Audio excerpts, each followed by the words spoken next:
as a concert venue. The church's Public Arts and Community Events Committee would organize the venue's calendar with lectures, concerts, and film screenings year-round. The church's sanctuary would be a vibrant hub of the city's civic life and arts scene. Additionally, DC's lobby would serve as a community art space where artists from both inside and outside the church could display and sell their work.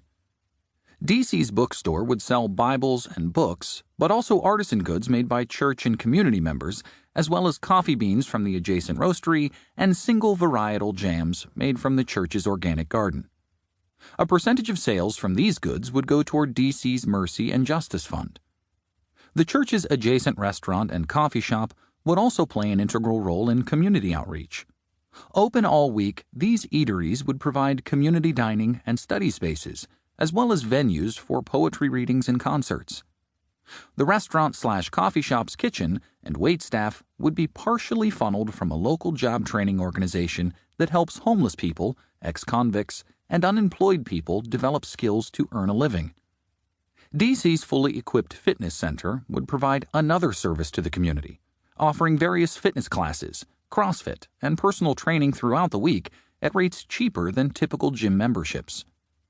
DC's all-purpose room and classrooms would be open periodically for outreach classes during the week, including Alpha for Skeptics with questions about Christianity, Celebrate recovery groups for those struggling with addictions, and a 6-week premarital course offered a few times a year for seriously dating or engaged couples.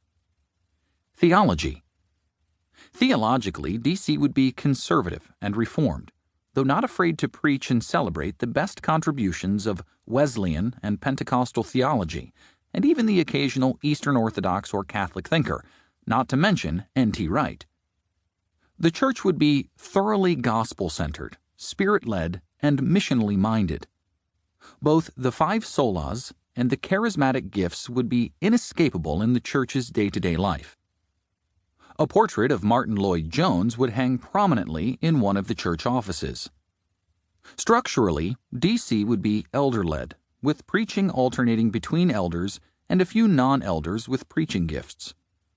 Paid staff would be minimal, as the church membership's high volunteer percentage would bear the load of most all programs and functions of the church. Though word-centric, DC would have a robust theology of the Holy Spirit and balance the tensions therein. Other things DC would hold in healthy tension: local and global mission, engaging the culture with truth and love, preaching the gospel, and demonstrating it in deed. Multiplication and church planting would be central to DC's mission. Member growth, mostly from new converts through outreach programs like Alpha, would lead not to new buildings or bigger sanctuaries, but to new church plants. As part of its church planting orientation, DC would be part of a global network of church planting partners, resulting in close relationships with churches both domestically and internationally. This would afford DC frequent opportunities to send and receive ministry teams for mutual building up and encouragement. New churches would be planted out of these partnerships and networks rather than solely relying on DC's resources and members. DC would have a robust, Kuyperian theology of vocation and an intellectual bent appropriate to its urban context.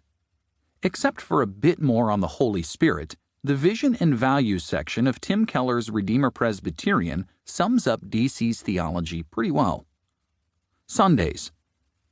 A typical Sunday morning at DC would begin in the lobby with coffee and pastries, chocolate blackberry croissants, maple bacon biscuits, lemon pistachio polenta cake, and so on, from the adjacent roastery and restaurant.